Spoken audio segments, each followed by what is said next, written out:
Bon, on dit que les avions canadiens, les avions, entre autres de bombardiers, pourraient être cloués au sol. Donc, c'est une espèce de nouveau chapitre dans la guerre commerciale, mais cette fois-ci en plein ciel, parce qu'on considère se retrouve au cœur de ça le secteur aéronautique. Retirer donc la certification des avions dans un premier temps et menace aussi. Mais tout ça, ce sont des menaces. Il n'y a rien de fait ou en voie de se faire dans l'immédiat. Mais pourrait imposer des droits de douane de 50 citation, donc extrait là, de ce que Donald Trump avait à dire. Le Canada a injustement, illégalement et catégoriquement refusé de certifier les jets Gulfstream. Ça, c'est le compétiteur là, des avions d'affaires de Bombardier.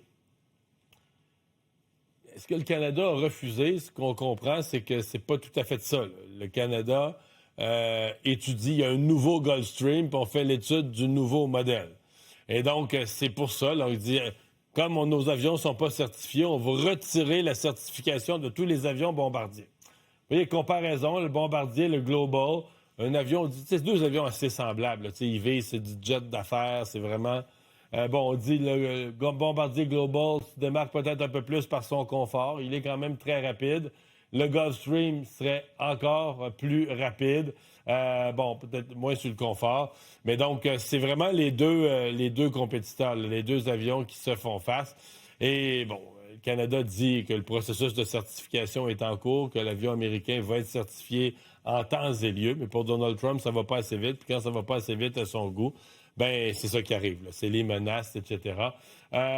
Environ, pour vous donner une idée de l'impact, parce que là, si tu interdis aux États-Unis le vol de tous les bombardiers, il faut que tu recules aux générations précédentes. Tu as les CR-Jets, là, les avions, les Regional Jets, entre les petites villes aux États-Unis, là, les vols qui n'ont pas trop de monde, quelques dizaines de personnes, il y en a plein.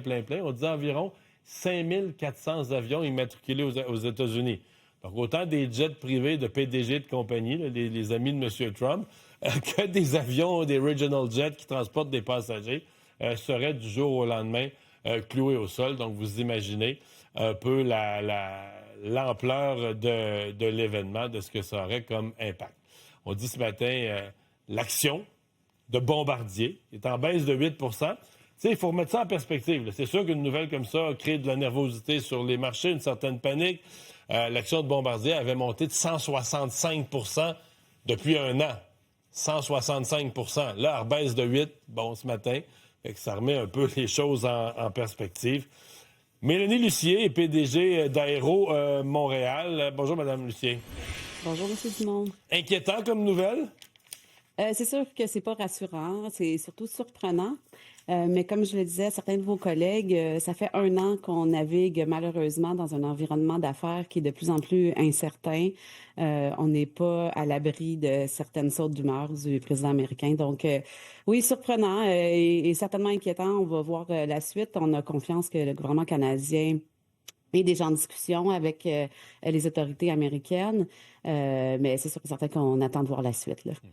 Vous qui connaissez bien le secteur de l'aéronautique, de l'aviation, est-ce que le président a vraiment le pouvoir? La certification, là, théoriquement, c'est un processus rigoureux basé sur la sécurité des appareils qui est fait par la FAA, donc un organisme avec des spécialistes techniques qui disent OK. Indépendant, cet avion-là est certifié. Je veux dire, il n'y a que dans les républiques de bananes, puis même là où on peut imaginer que dans le pays, le président ou le premier ministre ou un chef politique quelconque se lève un matin et dit je donne des certifications, puis j'enlève des certifications. Tu sais, je mets mon doigt dans ma bouche, puis est-ce que vraiment la FAA pourrait être remplacée par le président Trump? Est-ce que c'est sérieux? Ça fait, en fait, ça nous fait un peu lever les sourcils. Je vais être vraiment franche. Ce serait extrêmement surprenant que la FAA se plie à des demandes politiques, effectivement, parce que vous l'avez bien mentionné, c'est un processus qui est extrêmement rigoureux. On a la sécurité des passagers à cœur. C'est une industrie qui est extrêmement réglementée.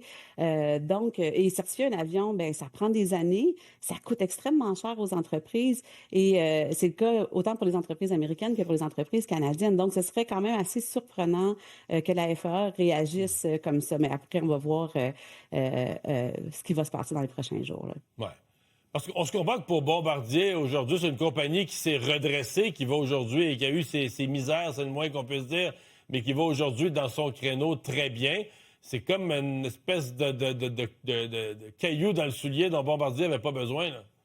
Bien, effectivement, puis, tu sais, Bombardier est vraiment le reflet de la grappe aérospatiale au Québec. Tu sais, il faut qu'on sache que Bombardier, c'est une entreprise, mais il y a 260 entreprises qui travaillent en aérospatiale juste dans la province. C'est quand même assez magique et assez inusité pour la grandeur de la population qu'on a d'avoir une aussi belle industrie aérospatiale. Oui, Bombardier va vraiment bien. Vous avez mentionné leur bon niveau de leur valeur de l'action, mais c'est aussi un joueur clé de l'écosystème parce qu'il emploie beaucoup d'employés. Tu sais, on est 43 000 employés en tout là, en aérospatial dans la province. Bombardier est un des employeurs majeurs, mais il y a aussi toute la chaîne de fournisseurs, autant au Québec qu'aux États-Unis. Bombardier mentionnait qu'il y avait près de 2800 fournisseurs aux États-Unis. Donc, vraiment des marchés extrêmement intégrés, un joueur important. Puis, effectivement, ben, il faut qu'on s'assure qu'il reste en santé parce que c'est toute la grappe aérospatiale qui bénéficie de cette Bon, présence. question bien simple, mais on voit ce message-là du président Trump en soirée. Ouais. On fait quoi ce matin, là?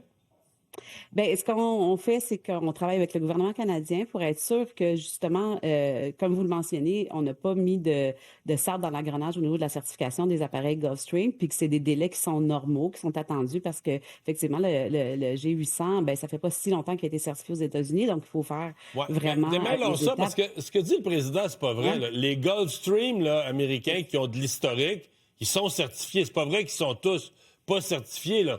C'est le nouveau Exact. modèle qui attend sa certification. Exactement. Puis c'est des choses qui prennent du temps. Tu sais, il l'a eu, je pense, en août aux États-Unis. Donc, il faut que, quand même, du côté de Transport Canada, mais je vais vraiment laisser Transport Canada réagir de ce côté-là, Je comprends parce que très c'est eux bien. qui ont l'ensemble des données. Mais nous, c'est sûr et certain que, tu sais, on est prêt à supporter les entreprises. Puis, on parle avec nos homologues américains. Je vous dirais que le message de l'industrie américaine, ils ont bénéficié de cette interconnectivité avec l'industrie canadienne depuis des années. En fait, eux, depuis qu'on a signé l'accord qui permet des tarifs à zéro sur l'aérospatiale en 1979, leur industrie a cru de 2000%. Et ça, c'est grâce à cette relation mutuelle entre le Canada et les États-Unis. Ouais. C'est ça. Toutes ces croissances, cette prospérité, le président Trump Ouais. considère que c'est un moment. Les États-Unis se faisaient avoir par le reste.